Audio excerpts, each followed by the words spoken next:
Welcome back to N.E.R.D.S. I'm your host, Zackary. With me is joined my other lovely host, Lukas. And today, Lucas will be needlessly, endlessly ranting dumb shit about... We are talking about quantity versus quality. In video games. In video games, specifically. Before we get on to that, how are you, my friend?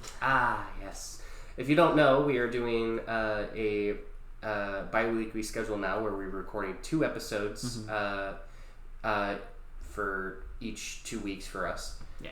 Recording 2 episodes bi-weekly, releasing them weekly. So Zach said their week last week. Episode 16. Episode 16. I'm saying my week. My week was fine. I did a lot of work. I've been working a lot. Yeah. But yeah, other than that, I had Friday off, so I took Friday to just you said that. Yeah, not do anything, which was real nice. It was like the first day I haven't done anything in like a while. Mm-hmm. I just played Vampire. I played Vampire Bloodlines. It's such a great game. Yeah, and then re-downloaded Red Dead. Which we talked about. Last episode. Yeah. And then, other than that, again, just working a lot. Tired. As I'm yawning. Yeah. Yeah. I feel that. Yeah. Been trying to be better about my salt intake. Mm-hmm. When I cook at home, it's not bad at all, but like I've been eating out a lot more, which I know it's bad, but it mostly because people are like, hey, I want to eat out with you, I'm paying, let's go. And I'm like, okay. Can never say no to free food. Yeah, and I'm like, okay, free food. So it's like, fuck. Yeah.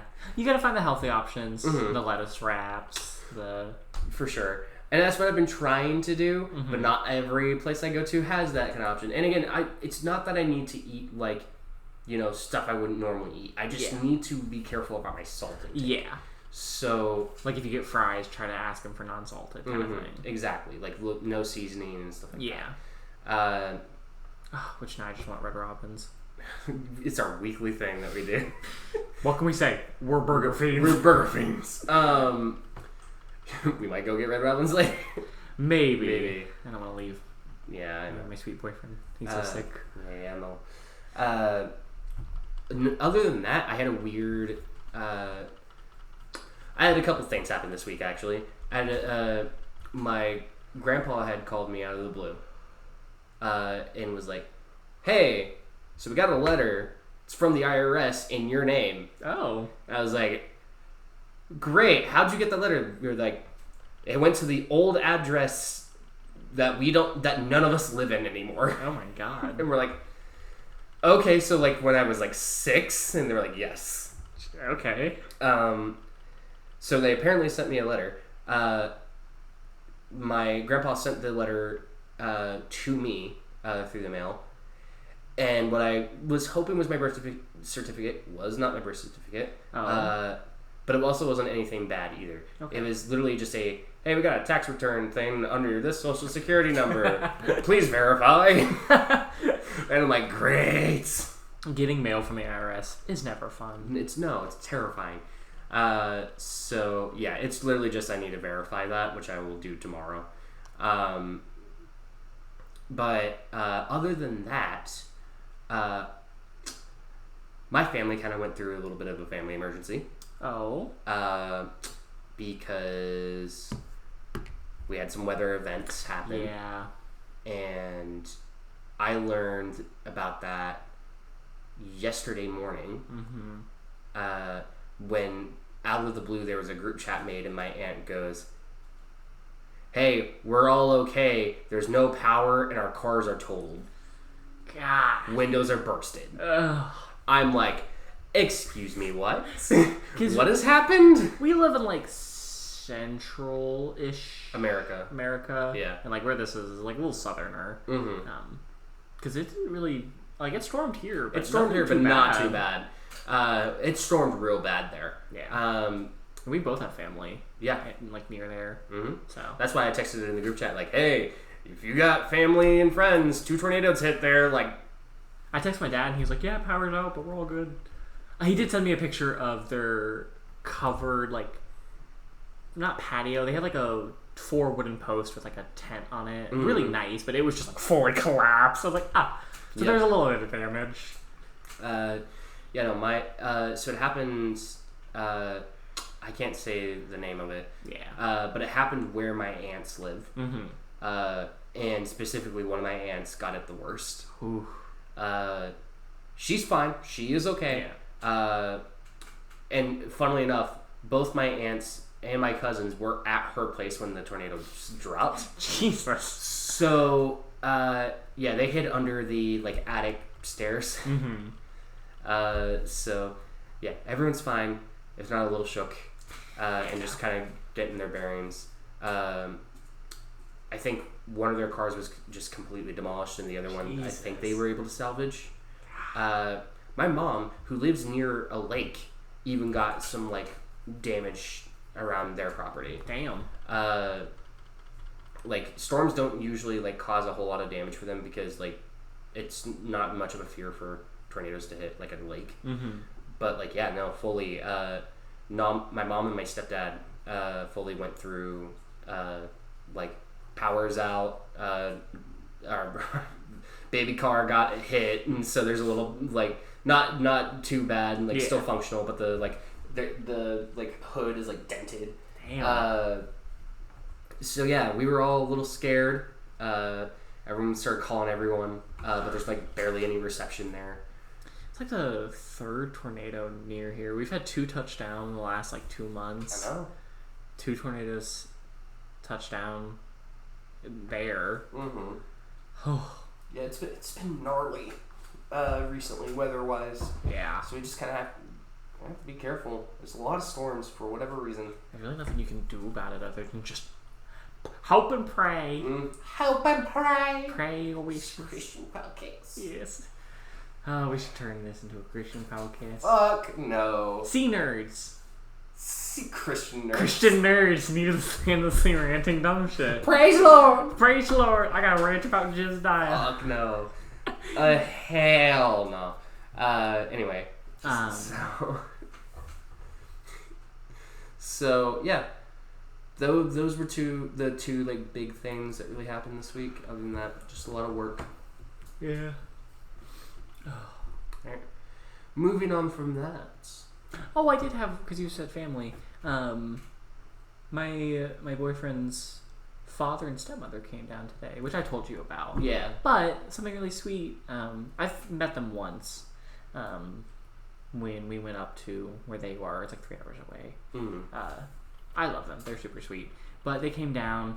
Obviously, parents like to do the shit on you for a little bit and then get back to the normal topic. But we started talking about moving, and it was very nice because his dad was very, like, I think New York's going to be great for you guys. Like, other than cost of living, I think it'll be great. I think you guys will love it. Mm-hmm. And I was like, oh, wow. A parental unit that thinks moving to New York would be fun.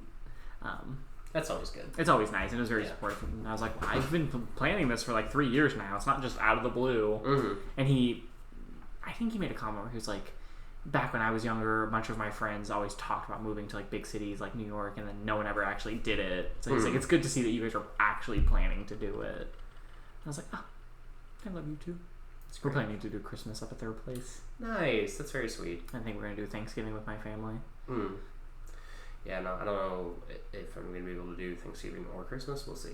I will have vacation days, actually. Hey. So it'll just kind of depend if I want to do Thanksgiving or Christmas.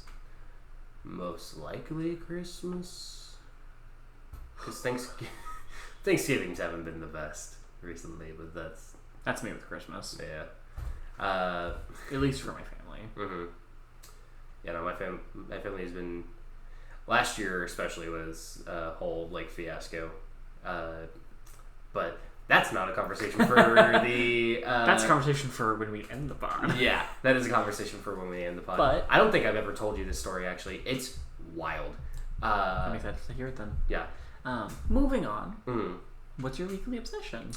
My weekly obsession is other than Red Dead, which was last episode. Which was the last episode. I have been furiously working on N.E.R.D.S stuff. Mm-hmm. Furiously. It's all I think about most of the time. I've specifically been working on like playlists and like reworking those have been fun. I've redone the character sheet, which I showed you. Mm-hmm. I brought my sketch map over here so you can help me with it. Like I have been obsessively trying to get this done to a more playable state. So, because I really liked our like test session that we did, but I also like, have to take the flaws and the L's. So I'm like reworking it, and I'm also trying to make it to where we can get to combat because I want to test that out and see how it functions well, if it does function well, and what I need to adjust. So yeah, because we had to switch up the system itself. Yes, so it just was not working. What was going to be a 2d6 system where you had your skills and your stats be from 1 to 6, and then you would add those together, make the DV, and then try to roll low. We realized that does not work well for contested rolls, which needs to be a thing in the system. So I had to basically figure out a whole new way. So now there's success margins. Mm-hmm. It is now a 2d8 system, which gives me way more flexibility. Mm-hmm. And it still has that 1 through 6 for stats and skills, but now those come with modifiers that add, and you're still trying to roll the lowest. Yeah. So like it's like negative. It's like 0, -1, -2, and -3. So you'll roll 2d8, and you'll take like if I have a -3 on agility and a -2 on stealth, I roll 2d8 and I subtract 5, and I'm trying to get below. I think 10 is the success margin. Yes. And so I'm trying to get below 10. So like I've got a decent amount. Like 10 is your success margin, and then there's a hard success margin, which is from 4 to 0. Yeah. And I'm thinking, and I don't know if this would be all right, going into the negatives would be in like an exceptional success. I don't think it's necessary.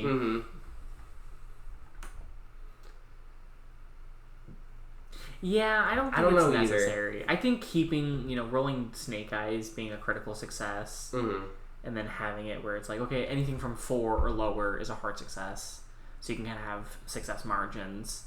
I don't think moving into negatives. Well, I think it's gonna just be confusing. That's fair, because no system plays with negative numbers, so I just keep it there. But I think the system now is gonna work a lot better.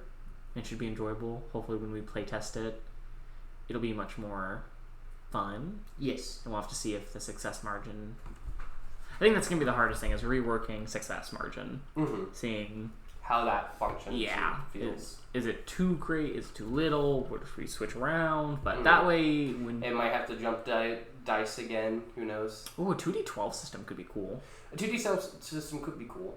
And it would allow for like greater success margins. 2 to 24. I think you would bump up your stats, because I think 1 through 6 would still be too small. Yeah, no. But it could be fun, and it would give you essentially, literally 2 through 20, 24. We'll test the 2d8 and see how that works, and if that doesn't feel quite right, we'll try the 2d12. And if that doesn't feel quite right, we'll do 2d10. I think 2d10 is just not enough change, because it only really adds 4. And the only reason the jump from 6 to 8 was so fine was because we kept the 1 through 6 stat margin. Yeah. I think jumping up to 8 would just be like, well, I'd rather just go to 12 and you get to play with a bit more. For sure. We'll see how it goes. I think it should be fine, but we'll see how it goes. Yeah, I loved I don't think we talked about it. I don't remember if we did. I don't think we did either. But I loved the Gendrya test session. It was super fun. I enjoyed the aesthetics of this system, and like the way I got to play it. I just didn't quite enjoy the rolling of it, where it was like, okay, it's very just Success or fail. Success or fail. And there was no in between. I didn't really have any chance to like make things feel better. It was just kind of, well, it's here. Roll success or fail. So. Yeah. But I loved being in the world and like getting to play it. Yeah, because it's a very nice aesthetical world. Yeah. So we just gotta get it to a playable point. I want it to get to a playable point so I can flesh the world out more. Yeah. You know, I want to get the basics done so I can flesh the world out more, and then I can have like backgrounds. Mm-hmm. Because for whatever reason, the character sheet being done and you guys being able to make characters is more important to me than fleshing out the world at that moment. Yeah. Mostly because I think I've always been the GM that makes the world kind of around the players. Yeah. So, like, getting you guys to be able to play will help me build the world. It's a great motivation. And I mean, it fits what we talked about last week, of setting bullet points. And so sometimes if you're struggling for the next one, having literal people be like, I want to play this character. And you're like, that's a cool concept. What if this was the culture, the race of certain things? Yeah, exactly. So, yeah. Anything else for your weekly obsession? That's about it. Wonderful. Just working a lot on getting dry up and having a lot of fun with it. My weekly obsession, I have gotten back into Berlin, my techno area, and that's just my weekly obsession. I'm getting more into techno again because there's been a real big period where I've been listening to like dark wave techno, which is like nicknamed vampire techno, and like the girl rap, which we had to talk about. But planning Crimda, I was like, that's the hardest thing for me, is sitting down wanting to plan, and then every music choice you've made is just distracting. It doesn't feel right. It doesn't, like, it turns off your creativity. And I had so many days where I'd like sit down and be like, all right, I want to plan, and I'd put on like D&D music or this music, and I'm like, God, nothing is letting me feel creative, and is letting me like flow, because it's just feels like it's blocking. And I had one of the Herbalin videos pop up, and I was like, I remember listening to this one. I like this one, so I played it, and I just started like typing, and then from that point, I've started just listening to more. Which Herbalin is just, I don't know if I've talked about this. It's a D&D. Whoa, it's a techno. Like YouTube channel that is in Berlin, kind of the techno capital in a sense. And before it used to be every hour, now it's essentially every day they have a new techno artist come on, and they get about an hour to 2 hours to do a set. That's awesome. And what I really love about it is that finding the specific people that like I really like this specific genre. I like this one. I like this one. It's where I've met one of my favorite like techno artists, N.E.R.D.S. I found her on Herbalin. The first song she plays is her own, and I showed it to you. It's that sci-fi like space techno.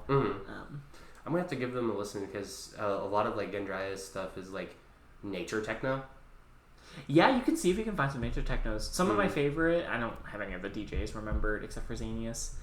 I do have Tigerhead. Yeah. She's kind of cool. I have a lady that mixes like Indian music with techno, which sounds awesome. I love him. I'll just show it to him. I have this black guy who has, to explain his afro, there's really no way. It's almost like Afro Samurai. Like, it is fucking huge. And there's a moment where he tries to put the headphones on, and it just like, he like kind of bends it, and it like sits halfway through on the afro, and he just takes them off. But he mixes. He needs to wear it like this. Kind of, but he probably could. But he's like an older black man, but a lot of his set is like old, like 70, not 70, like 30s, 20s, 60s, like black soul songs that are then twisted into techno. Oh, that's so cool. Which I always love, because that one always makes me feel like I'm just ready to get to it. And I found some others. I've got like two Russian males that like have a really cool set, and then they kiss halfway through, and I was like, oh my God. They've got some really weird ones, so it's always fun to just, in a fun way, you judge the book by the cover, because you're like, oh, it's two people in like leather latex suits, clown white in like high heels. I want to know what their set looks like. Or you're like, oh, this person just looks like very alt, not goth, but like punk style. I want to know what their set looks grungy. Like grungy, and so you kind of just are like, well, what do these sets look like? Yeah. Or you kind of go based off the DJ name. And I've just been loving it. I've been getting back into it. I have a huge playlist. Not huge. It's like 20, 25, 30 of like Herbalin Herbalin videos that I found. Because, again, they post every single day, if not multiple times a day. I still need to show you the Dungeon music. I'm sorry. It's a weird tangent, but we can do that after. But, I've been getting into Herbalin. I've been getting back into, like, that genre of techno. Because I love dark wave techno. I love vampire techno. And I've found a lot of genres of music that fit that. But there's something that's just like clean cut techno with like little bits of like the DJ's personality in them. So that's so fun. Yeah. Hell yeah.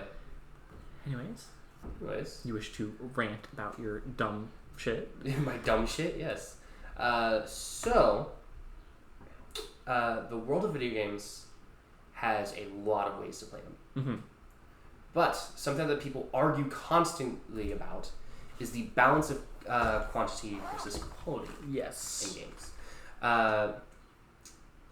This can happen for many types of games, open world or, CRPGs. I see it a lot, RPGs especially, just in general, tend to have like way more quantity, It makes sense though, because it's a role-playing game. There's got to be options, because when you can't really have a lot of quantity when it comes to a linear single-player game, because it's like, well, you really are just going in a straight line. So when you hit RPGs, which is just that like world of everything, then we deal into is it too much? Is it too little? Is it not enough quality? And that's kind of what I kind of want to talk about is I want to talk about some examples that have like a good balance and some examples that have an imbalance for either or. But I also want to just make sure that we kind of know what quantity and quality kind of is. Yeah. So most of the time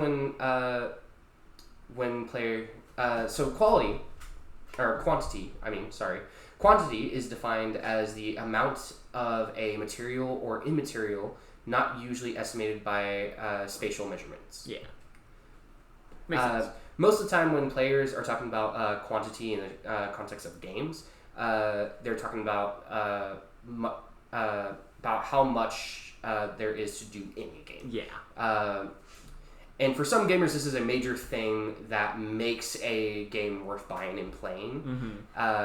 The more that you're able to do is the more you're able to justify the time that you're sinking into the game, and for some pretty fun examples for like quantity games, I'd say a game that is still good but is a pretty bad example about just having way too much quantity is Breath of the Wild. Yeah. It's still a phenomenal game, still a very fun game, but are all the shrines good? Yeah. Most of the shrines are pretty bad.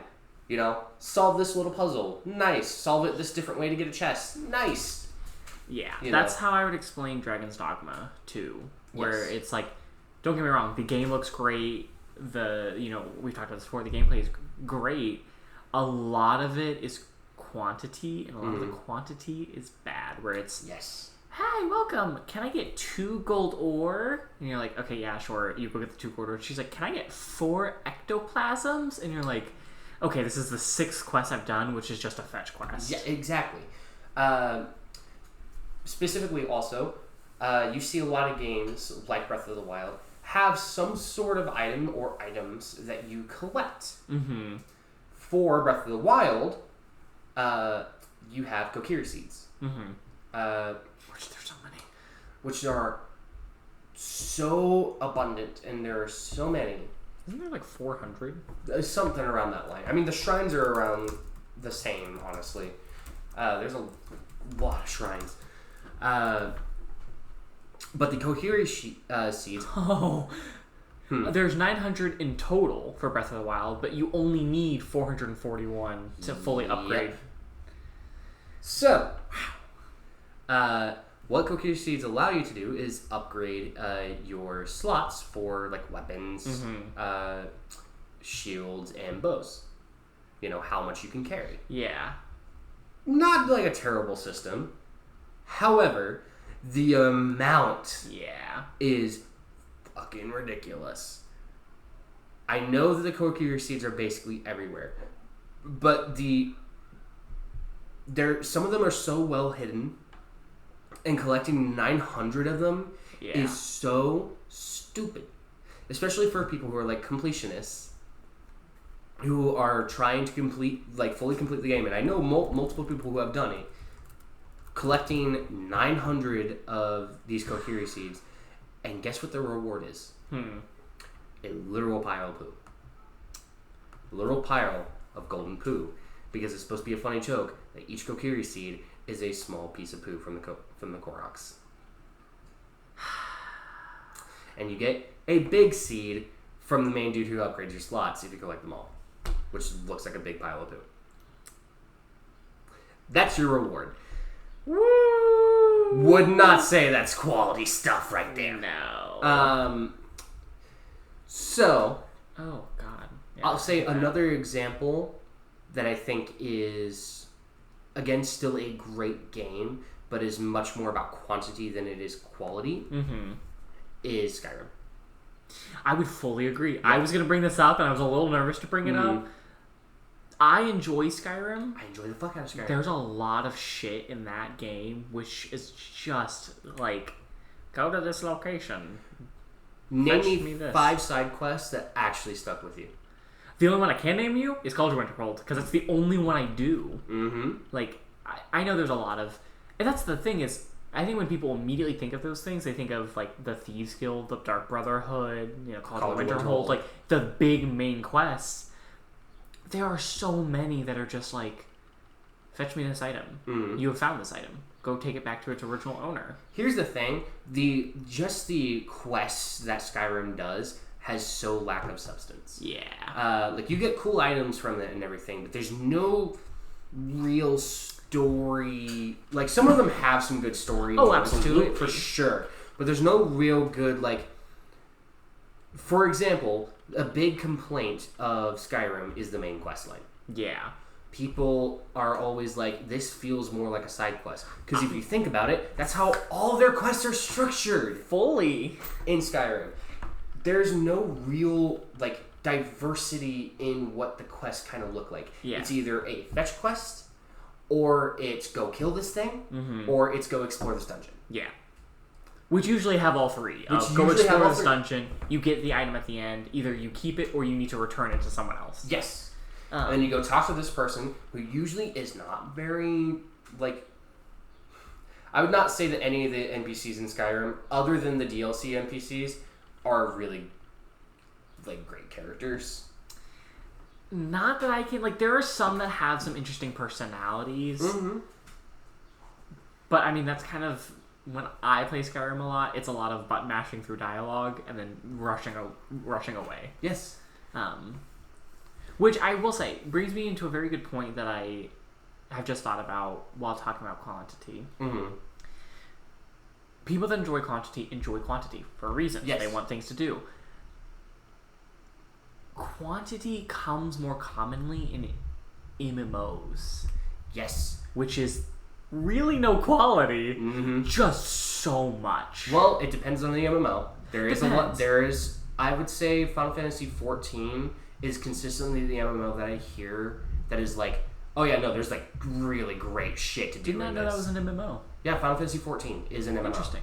Like when I think of MMOs, when I think of a classic MMO, I think of WoW, Warcraft, even like Skyrim Online. Elden Ring Online. Yeah. Or Elden Ring Online. Not Elden Ring. Elder Scrolls. My bad. Elder Scrolls. Yeah. Which has some great quality, but a lot of it, and that's why a lot of people play it, they're called time sinks for reasons. Yeah, because they're quantity. They're quantities. Even the, like, the whole classic. Is it Warcraft or is it WoW that has like the leveling up skills to like 99? Wow. WoW, where it's like that even itself is the quest of. Well, I mean, World of Warcraft is WoW. So. Yeah. Oh, is it? Yeah. Did I say both of them? Yeah, you did. What's the other Warcraft one I'm thinking of? I'm thinking of. There's a lot of MMOs out there. I know my stepdad is really into Elder Scrolls Online. He actually wants me to get into it, and I'm like, not my thing. That is one of my most I don't play a game, but that is one of my most, like, when I die and I, theoretically stand in front of the gates of heaven or Anubis himself, and he's like, weigh your heart. It will weigh heavy for one thing that I've been guilty about, which was my dad and my brother spending $100 buying the, like, premium deluxe version of Elder Scrolls Online, playing about 15-ish hours and being like, I hate this game. Like, gutturally hate this game, and having to just be like, sorry, you spent $100, but I hate this. Yeah. Like, absolutely hate this. Like, the only MMO I would want to sink into is FF14, and is really only because, one, I'm a Final Fantasy fan for sure, and two, I just keep hearing really good things about it. Skyrim players discovering an interesting detail about dungeons. Was just a ad I had, sorry. That's funny. They're listening to us. RuneScape was the other one I was thinking of. RuneScape is the one where you can like level up 99 to skills and all that. Yep. It's a time sink. It's just really did not know Final Fantasy had an MMO. Oh, it had two actually. Interesting. Final Fantasy 11 was the first one, and the servers got shut down. And then Final Fantasy 14 was an MMO that bombed at first. Did really bad because they actually, like, the mechanics were just bad. So they destroyed that world and mechanics, and then explained it all as like this big catastrophe. Everyone got teleported to a new world with new mechanics. Interesting. And everyone fucking loves it. Wow. And that's kind of the lore of Final Fantasy 14 right now.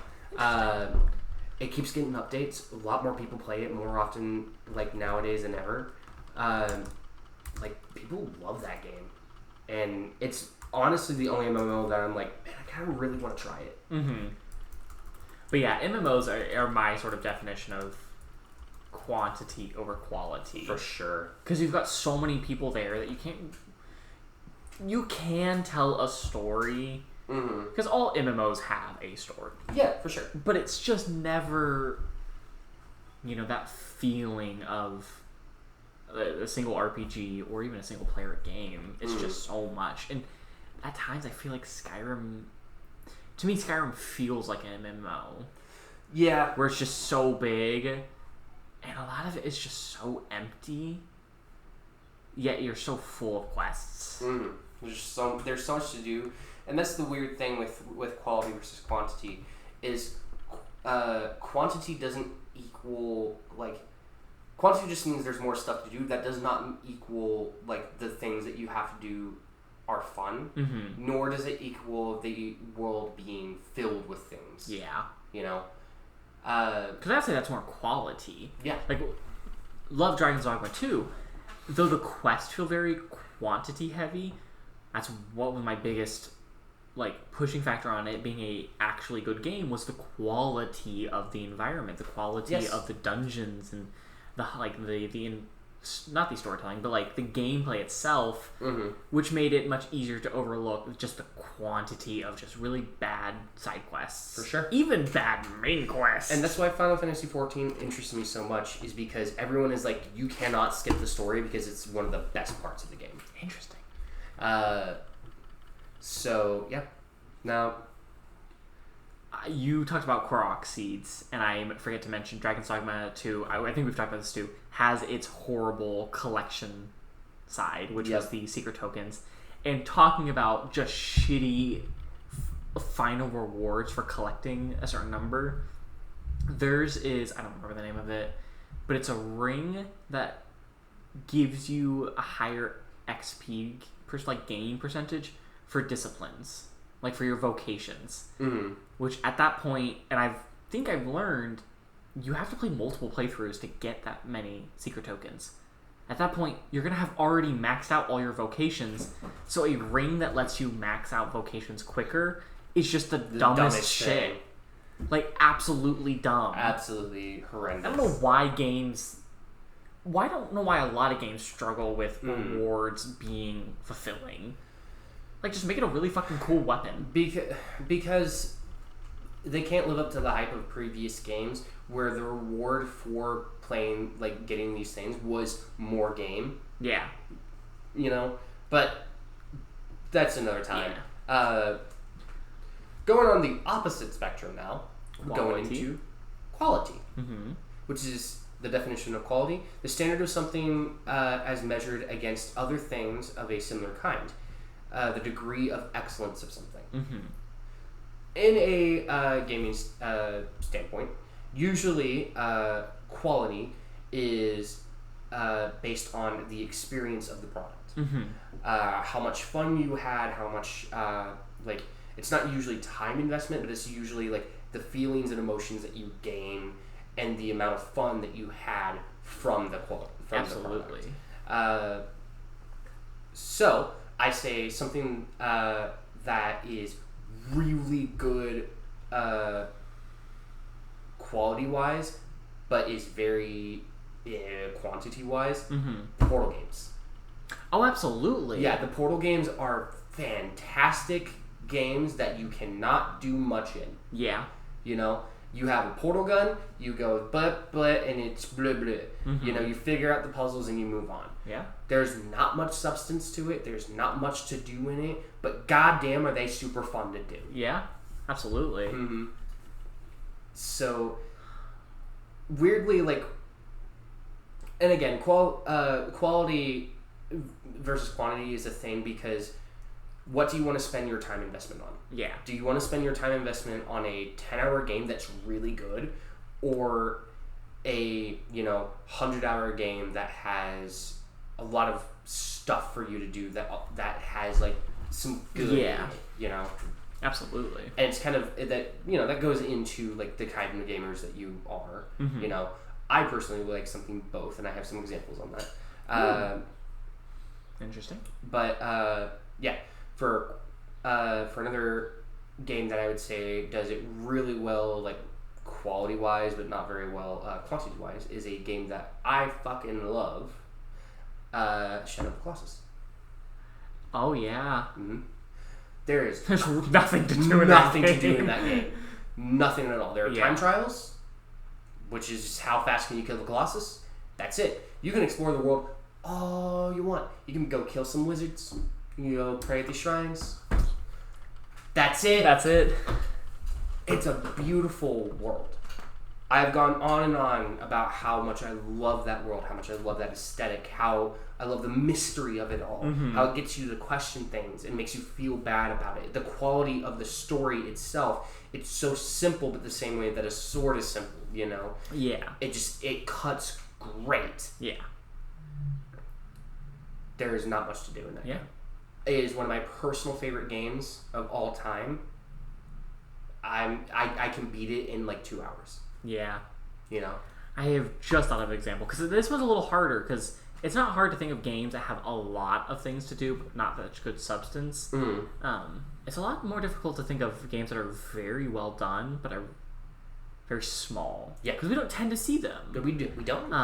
However, I would argue that Jedi Fallen Order is a game with great quality, but not much quantity. I agree. For being a semi-open world area, a lot of that area is pretty empty. Mm-hmm. Mostly just filled with like, okay, there's a chest at the end, or there's which just give you a punch-up. Yeah, usually. Or a skin for your robot, or it's a like forced-based object, and you get like 20 seconds of dialogue. Like, I love that game because the quality of that game is so deep and rich, and it feels so great. There's a lot of moments where I'm like, there's really not much I'm doing here. Yes, I agree. And like, they're kind of semi-open world area. It's open world because that's the path you're going to next, but you can kind of explore it a little early. Because there's a lot of moments I would explore an area and be like, I can't do anything here. fast forward a little bit, and it's like, oh, that's because that's where the main story is going. Yes. And like, there's a couple things where it's like some of those, because they have some side quests. I would honestly say the Dark Souls genre in general is a little more quality versus quantity, except for Elden Ring. Elden Ring is a good example of. Well, Elden Ring's really the only, I would argue, open world game. Mm-hmm. Dark Souls, the Soulsborne has kind of tried to be a pseudo open world, but realistically, it's a very linear tree. Yeah, it's A to B to C, and C can go either to D or E. But both of them will lead back to D to then move forward on the straight line. For sure.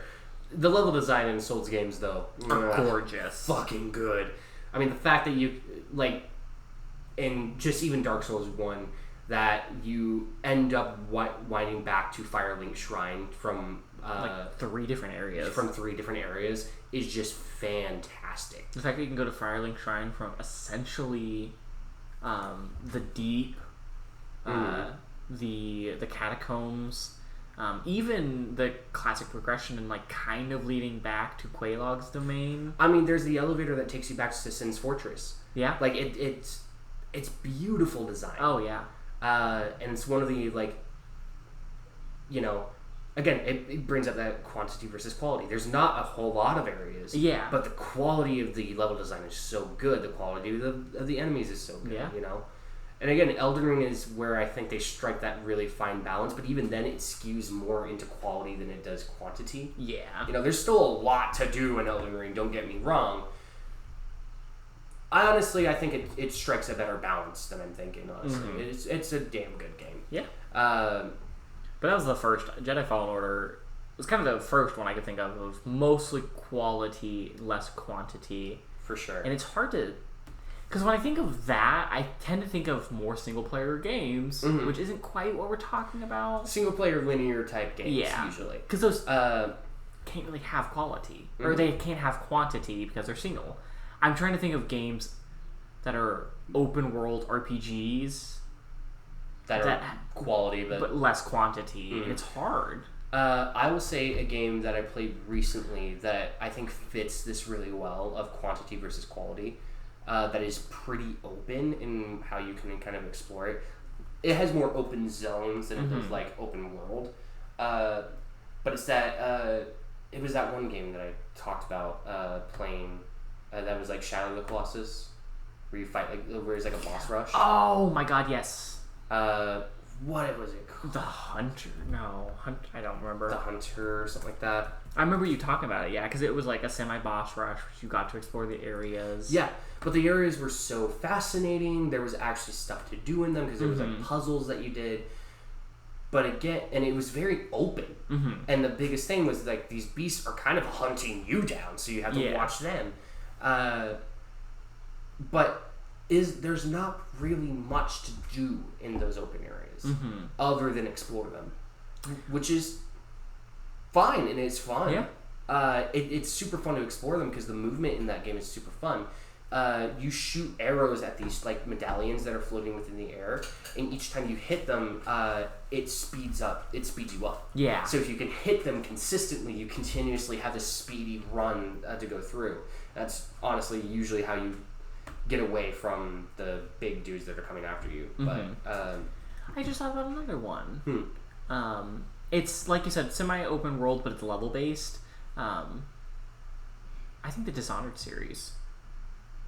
Yeah. Because quality, fantastic, but each level only has like maybe you'll get a side quest, and even in the world, there's not much areas to explore. But usually the areas you can explore they're like puzzle boxes. They're like puzzle boxes, or they've got a really interesting story element. Like I remember Dishonored 2 had an area, like one of the first few areas that you can explore.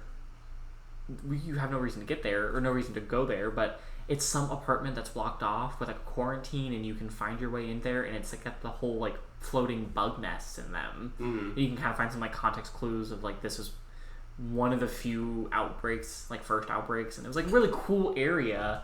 But you only get like 2 or 3 of those per level. Yeah. There's really not much else other than just collecting small little nitsy bits. in the first game, I think the whole little small area with Granny Rags, Yeah.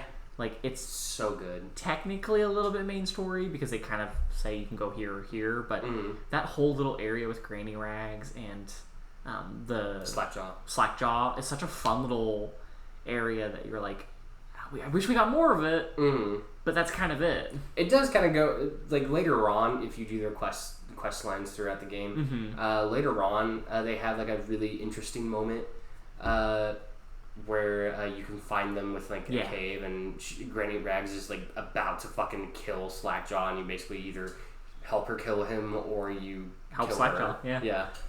She wants to turn him, I think, into a bone charm. It's a really weird... When I first played that game, I sided, obviously, with Slackjaw. Because I think in that game, I used Slackjaw for the Piercerton twins. The Pierce twins. The two twins you can non-lethally kill with Slackjaw. But yeah, that's a great game of quality. Just not a lot of quantity. But when you do get it, you're like, this is amazing. Oh, yeah. I've replayed that game so many times. It's so good.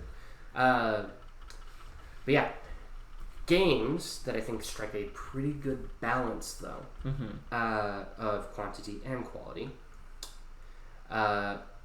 First off, we've talked about it before, and I won't go too far into it. Red Dead. Yeah. Red Dead Redemption 2. 1 and 2 both have pretty damn good, like, quality and quantity. But Red Dead 2 specifically, there's a lot more to explore and do. And each side quest that you do helps the story, which that is the main thing that the quality comes from. Like, it's got great, like, gunplay, it's got great combat. The feel of the world is so, like, a mix of, like, actual historical, but also a mix of those, like, cowboy movies that you watch. Absolutely. You know? It's gorgeous, and, like, the fact that every animal has their, like, basically, there's a mod in Red Dead 2 where the entire mod is you basically just go from animal to animal. Oh, shit. And every animal controls and moves like their actual counterparts. You are playing an animal. Damn. You are using the abilities. They have cycles. They have their own ways of eating. They have their, like... It is so goddamn detail-oriented, this game. It's beautiful. The side quests are amazing. There's random encounters that happen to whenever you're exploring the world, but it is the story that is the main focus of the, like, actual quality of everything, and it's awesome. I've already explained it in pretty good detail, but the fact that every side quest that you do, like, hits with the story. If you don't complete every side quest as Arthur, you can then go back as John and basically tell them, like, hey, yeah, no, Arthur passed, but I'm here. I saw that he had you in his, like, journal talking about you, and he was helping you, so I come to kind of help him help you. And they're like, oh, I'm sorry to hear he's passed. But yes, you can absolutely help me. Yeah. Just do those side quests as John now. It's perfect.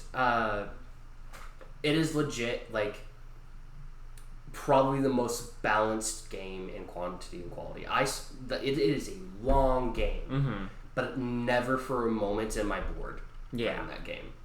I just thought of another example of quantity over quality. In my personal opinion, go for it. Is Witcher. Ooh, Witcher's a similar to Skyrim, which is there's so much to do and so little of it feels really good and impactful. We'll get some hate from that one. I love the Witcher games. Same with, like, I like Skyrim. I tend to feel what most of it is just a lot of quantity, not a lot of quality. Sorry, I had a small pause there. Second week in a row. Yep. It's been a while since I've played this game, but I would say this is a great game of balance. Vampire. Yeah. Playing that game, I feel like there was a lot of good side quests. Obviously, the quantity of the game was very good. You kind of want to delve into the people's backstories more because that could possibly give you more experience if you feed from them. I don't really remember any parts of that game where I was like, I don't want to do the side quest, or I don't want to do this. In a fun way, it gives you experience, or it gives you a reason to do those things, because they usually are like, well, if you do this, you would get more experience if you wish to feed from this person, or you just get to learn more about them. For sure. Or if you're just doing side quests, they feel very fun, or they have a very interesting encounter. And like you said before with Red Dead, there's some fun encounters you can come across of just exploring it and being like, oh shit, there's a scav here, the vampire zombies in a sense. But yeah, I think that game did a very good job. I'd have to replay it to see if that was like a full, like, good balance. I don't remember much being like very not fun to do. Yeah, because there's a lot of side quests where it's like, well, the side quests are tied to the specific people, and then a lot of them are either like go somewhere else and learn some information, or like we need this, and you kind of have to choose who you side with in a sense. But I'm trying to think of other games, because I'm looking at my top 9, and I'm like, my top 4 are games where it's a little bit more quantity. Than like Darksiders 2 is a bit more quantity, especially their consistent 3 rule. Go fetch me 3 of this, go fetch me 3 of this, do 3 parts of this dungeon and 3 parts of that, do 3 of this. Kingdoms of Amalur, I would say, is a very good quantity, but it's still a lot of quality. Yeah. What you do have is very enjoyable, but there's a lot that just kind of feels not unnecessary, but there's just a lot. I agree.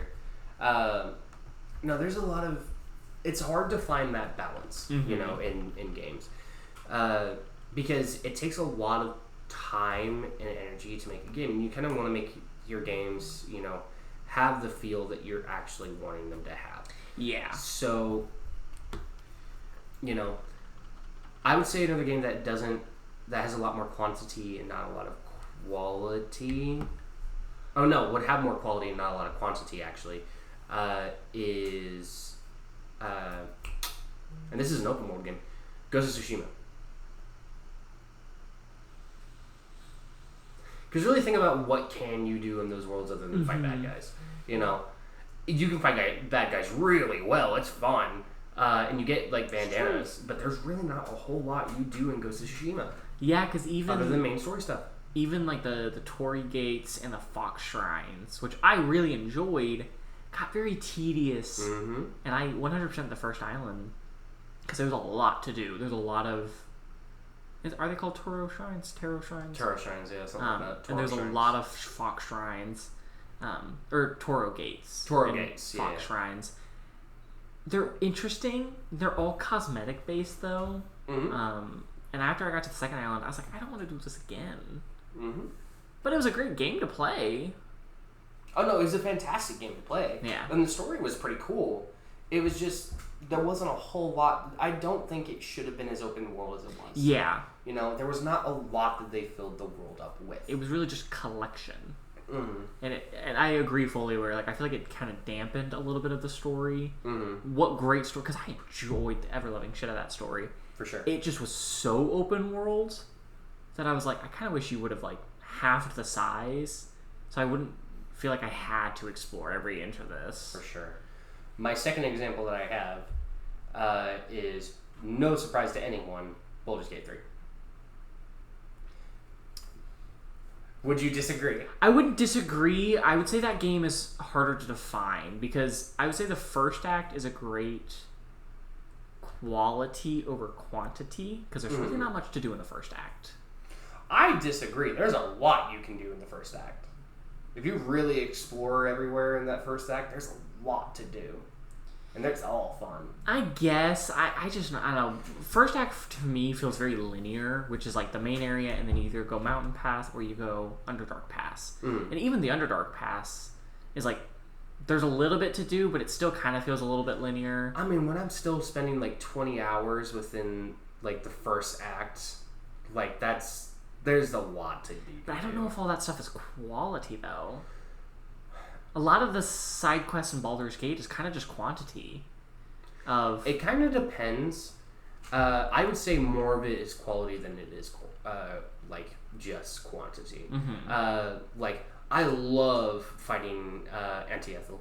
That's one of my favorite places to go to. I love trying to redeem Korga.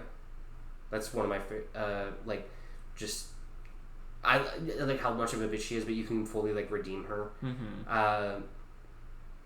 The whole Underdark section, I think, is just one of the coolest fucking sections in the entire game. I've yet to do the Hill Pass part, but I know a lot of people love the Hill Pass because there's some really great stuff there.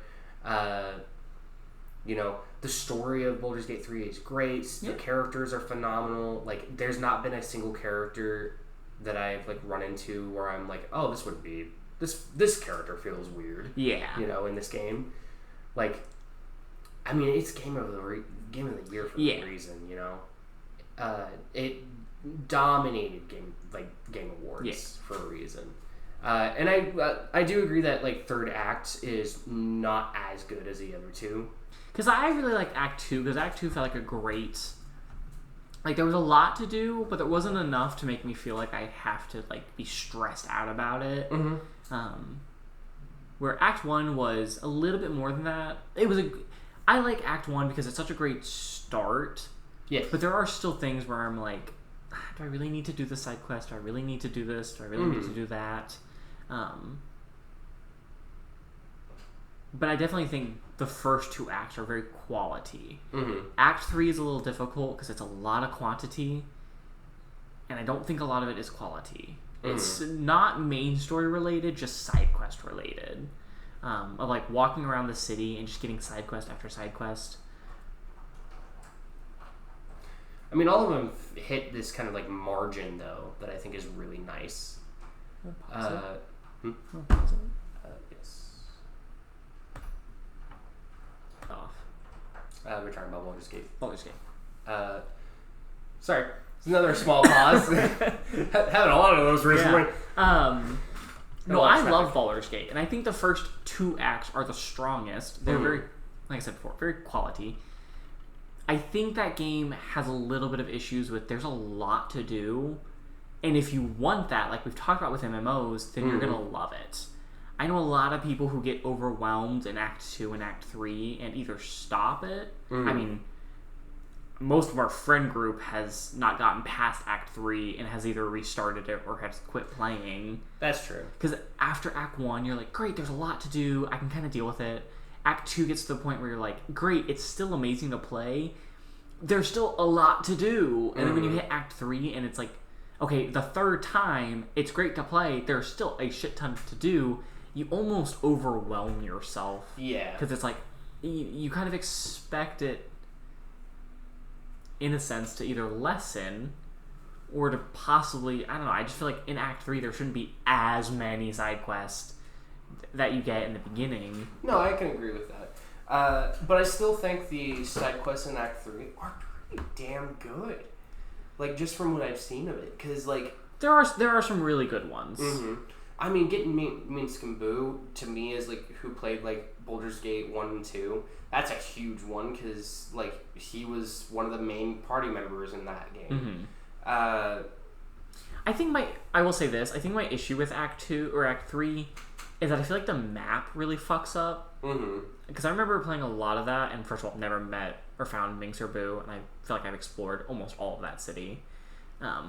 Which is so surprising. Do you want me to spoil that? I'm not playing that game anytime soon. Then I'll spoil it. The statue of Minsk and Boo is Minsk and Boo. That makes sense. Yeah. But there's a lot of moments where the map just wouldn't show me locations for quests, and there was a couple quests where I was like, I don't know where to go. Like, genuinely, the small bit of information you've given me is not enough to tell me where to go. And the map is just telling me a location, and when I get to that location, there's nothing for this quest. That's fair. To be fair, though, that you were playing before all the big patches came that fixed a lot of that issues as well. That's true. It's been, I think, about a year since I really played. And there's been a lot of big patches that maybe that's the next game I'll play. Is Baldur's Gate again? It's just really play another Baldur's Gate game, like, series. I've been thinking about doing it, honestly, because I've not actually, like, gone through the entirety of the game yet as well. Like, I've only seen things of Act 3, so I'm like, I just need to sit down and actually just finish this game. I mean, I ended my playthrough. I never beat it, but with, I think, 90 hours. And I got to the point where I was like, this is just too overwhelming. I've got, like, 16 quest notifications, or like, quest markers. half of them aren't telling me where to actually go, and I'm having to just look up guides because it's like, where am I supposed to do? Like, what am I supposed to do? Mm-hmm. But yeah, that was all before we started to get really big updates. So I think that might be a fun next, like, play, enjoy, Mm-hmm. kind of go through. I want to do it for sure. Because I still really love that game. Mm-hmm. I've had that kind of like burnout for a while with it. Yeah. Because I was obsessively playing it for a while, so it's like... It's so good you don't want to put it down, but there's so much to do. But it never really stops. Mm-hmm. So at a certain point you're like, oh god, I don't know if I can keep going. Mm-hmm. So I want to do another like actual playthrough. My problem is as well, I always have a hard time with like making a character that feels like they fit. Mm-hmm. You know? Like, I know it's kind of the point that like you play whoever you want. Yeah. Like, it's great.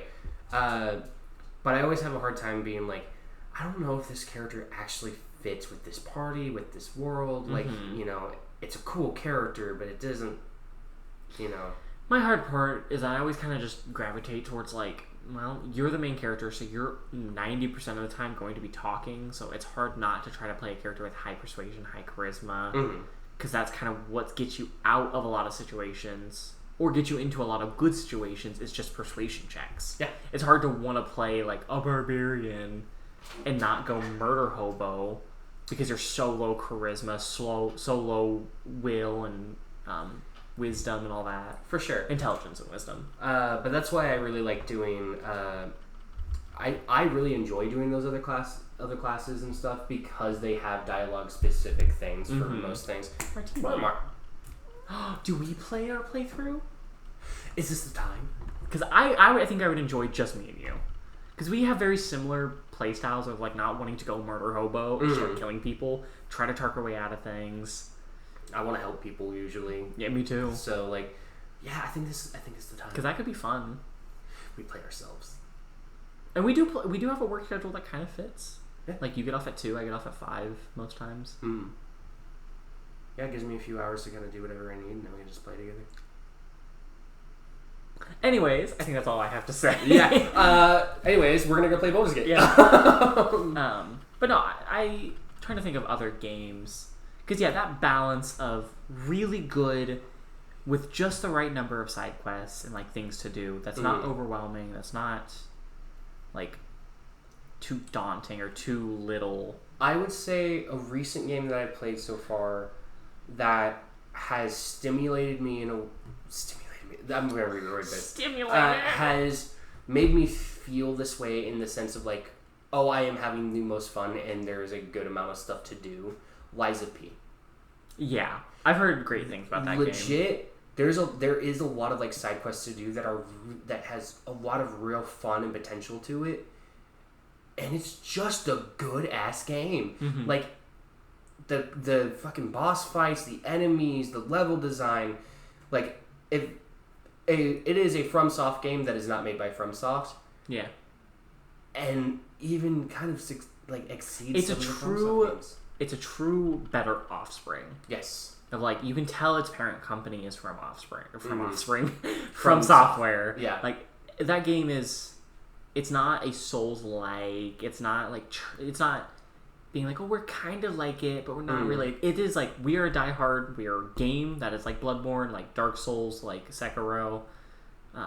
From that company. It is everything we loved about this company in one game. And we're not trying to hide that we're being something else. Like, we are this, and we're just doing it better. Yep. And we're doing it with Pinocchio. With Pinocchio. It's such an interesting twist. It's so good. And the next one is going to be Wizard of Oz. I didn't know they were making a new one. They have a hidden, a secret ending. If you, well, not a secret ending, but if you do everything correct, like, get the best ending for it all, it ends with, like, these two individuals talking about Dorothy. And then you see a little girl marching on the Krot with Red's fucking heeled shoes, and she clicks her heels 3 times. It's like, that's fucking sick! You know what I want to see from that? I want to see a new version of the old Alice in Wonder games. Alice in Wonderland games. Yes. Like, I want to have a little girl as our main character, kind of going through a Wonderland-esque style, like going through the land of Oz, you know, because it's already a weird fucking land. I want another, like, Alice in Wonderland, you know, I want to type games. Alice in Wonderland from Soft game, like Liza P. Oh. Can you imagine how well that would do? Like, just imagine the environments, the fucking boss fights, the enemy design. With Wonderland, you could do so much weird shit. It'd be so cool. Which is also why I'm super excited to see how the fucking Wizard of Oz one is. Because that has also got such an interesting aesthetic and everything. Also, it's suspected that Pinocchio, who we just played, is the Tin Man. Oh shit! Because in that ending, you give your Ergo, your heart to the like fairy godmother girl, who's also a puppet. So you bring her back to life. So that's kind of you're the Tin Man with no heart. I hope we get like 3 of these games. I hope they're good. I hope so too. Like legit. I need to look up the studio name honestly because I need to congratulate them so much on how they have done. Lies of P is made by developers. N.E.R.D.S game are also actually the publishers too. N.E.R.D.S game, phenomenal job. For real, great quality games with a lot to do in it, in a lot of ways, and a good amount of quantity of like ways to play it. Like legit, like bravo. N.E.R.D.S and Round 8 Studio. Those are the 2 developers. You guys did a phenomenal job, and I'm gonna be watching for your guys' next game for sure. Oh, N.E.R.D.S and Round 8 developers made Wolong. Wulong. Yeah, the newest. I don't think that's come out yet. Actually, I don't know either. It's supposed to be it's another Souls-like, but it's supposed to be the Monkey King. The Monkey King. Which I've seen Journey some to the clips West. of, yeah, and it looks really good. It looks really good. Apparently it's the same developers. That's awesome. Wonderful. Then it's gonna kill. Hell yeah. I'm excited for it. It'll murder. It'll murder. Yeah. That's all I have. That's all I have. I don't really know what I want to do next week. I'm not gonna lie, it was kind of difficult to think about concept ideas, but yeah, we're kind of running out of ideas. It's been harder for me as well. It's not been hard for me. I've learned that my episode ideas tend to go with what I'm in currently. Like we talked about vampires and vampire, and then we talked about like sci-fi. I haven't been doing much other than planning Crimda and Dragon Realms. So I have been very like, well, I don't have any ideas. I don't really have anything to talk about. Yeah, I have a lot of like broad ideas that I kind of try to condense.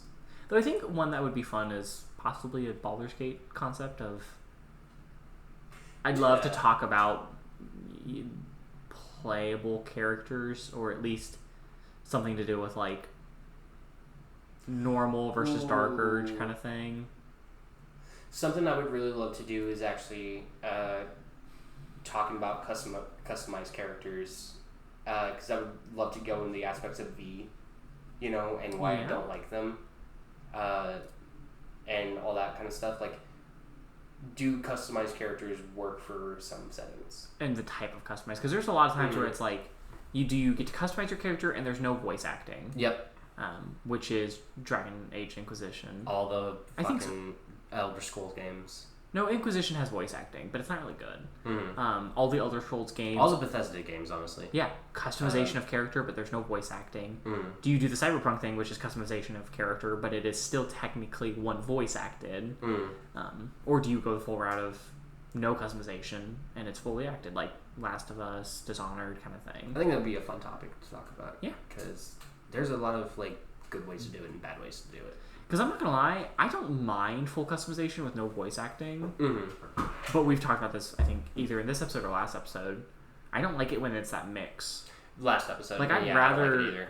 If I can customize a character, don't make it a generic voice that I pick from, like, 2 or 3 options. I agree.